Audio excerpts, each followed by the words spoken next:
You ask Tiger to solve. This deals with linear equations with one unknown. The final result is c equals -11/2. Let's solve it step by step. Group all constants on the right side of the equation.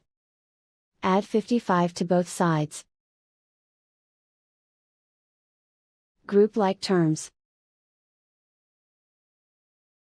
Simplify the arithmetic.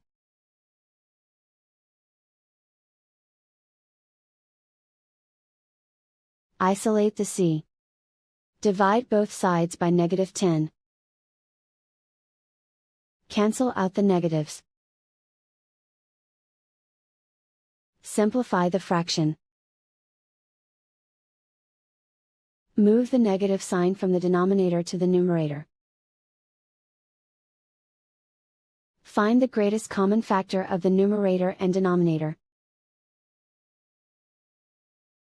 Factor out and cancel the greatest common factor. And so the final result is c equals -11/2.